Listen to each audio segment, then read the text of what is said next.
kaki-kaki plus gardan yang lebih kokoh. Diet pun dijalani dengan memanfaatkan panel pintu aluminium, tapi menariknya nuansa mewah dalam kabin tidak benar-benar dihilangkan.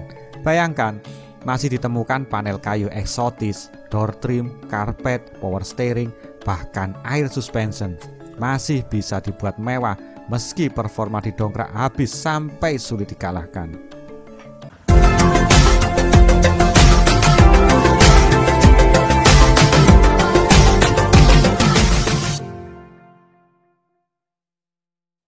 Assalamualaikum warahmatullahi wabarakatuh. Selamat pagi, siang, sore, dan malam. Ini adalah bagian kedua dari kejayaan Mercy Batman, atau dari bagian mengenang kejayaan si babi merah sedan salon Mercedes-Benz yang mengharumkan nama AMG 50 tahun silam. Kesuksesan ini membuat AMG menjadi selebriti otomotif dalam semalam. Reputasi sensasional dan impresif menyelimuti namanya. Well, ide gila Alfred dan Meltzer tidak sia-sia. Selanjutnya, si babi merah dibawa berkompetisi ke ajang endurance lain, termasuk di dalamnya balap 2x6 jam di sirkuit Paul Ricard, 24 jam di Nürburgring, dan Nuremberg 200 mile di Nürburgring. Hampir pula ia berlaga di Le Mans 24 jam.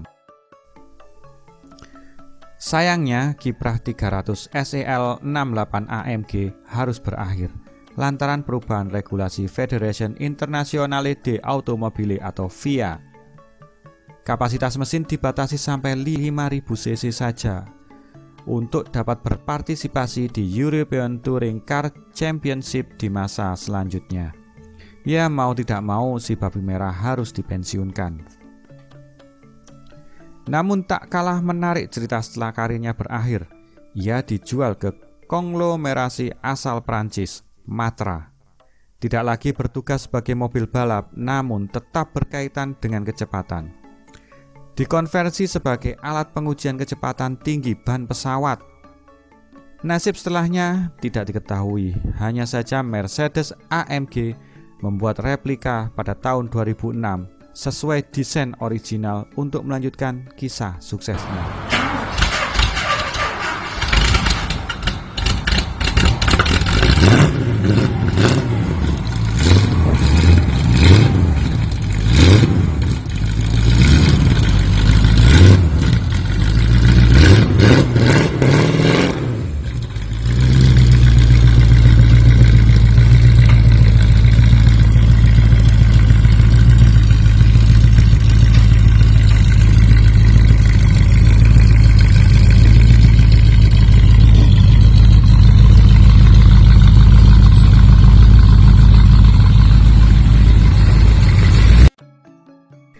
AMG pun semakin terkenal seiring perkembangan perusahaan dan regenerasi model Mercedes-Benz.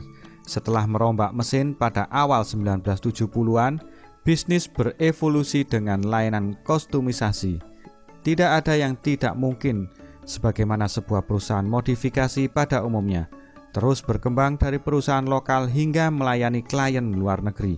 Pada 1976 mereka akhirnya menempati markas di Walterbach, Jerman. Inovasi terus berlanjut. AMG lantas disebut jadi pabrikan pembuat mesin pada tahun 1984. Pasalnya, Meltzer kembangkan kop silinder khusus dengan 4 klep per silinder.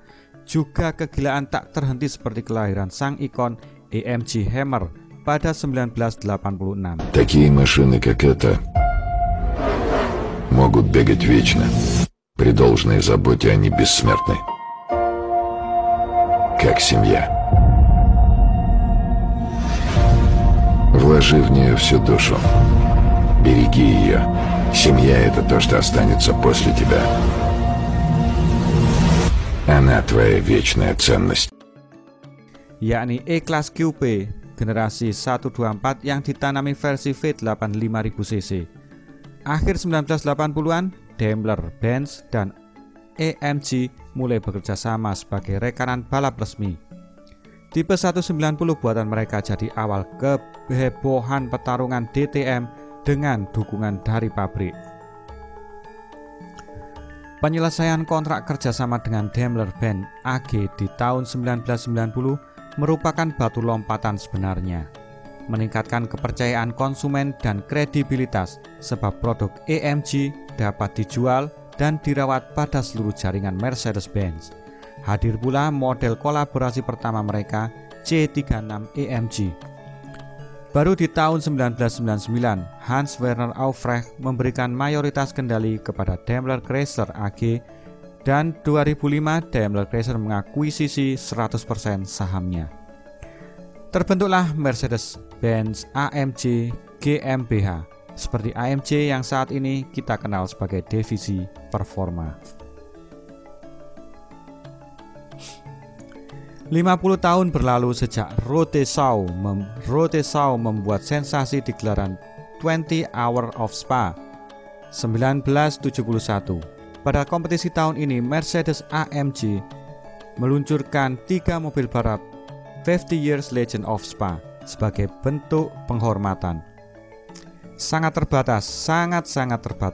Hanya ada satu Mercedes-Benz SL AMG GT3, satu Mercedes AMG GT3 MY 2016, dan satu lagi Mercedes AMG GT3 versi mutakhir. Semuanya mengusung livery orisinil merek 300 SEL 68 AMG.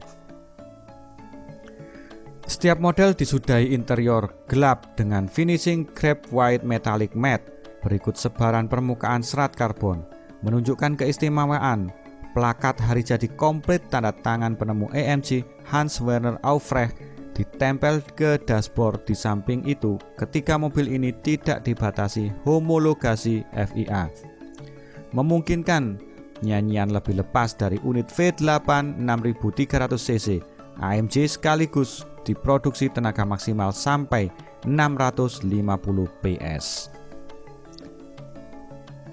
Cukup menarik dari ketiganya adalah Mercedes SL AMG GT3 dan AMG GT3 2016. Keduanya dibangkitkan kembali khusus untuk merayakan setengah abad legenda Spa.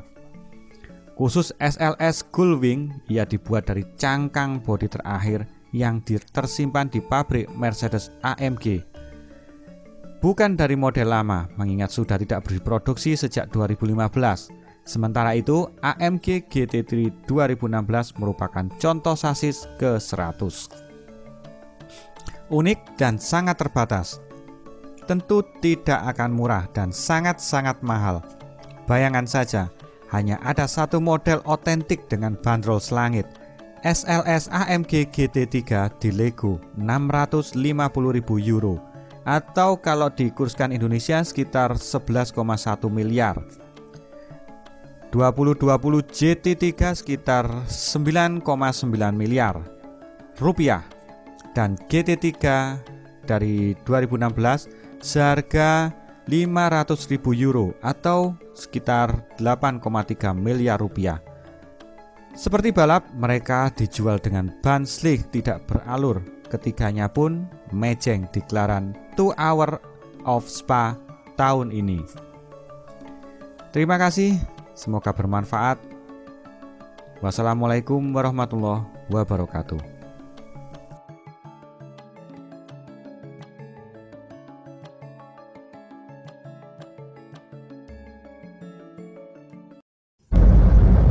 Jangan lupa subscribe. Mangan sing kemucan tengen.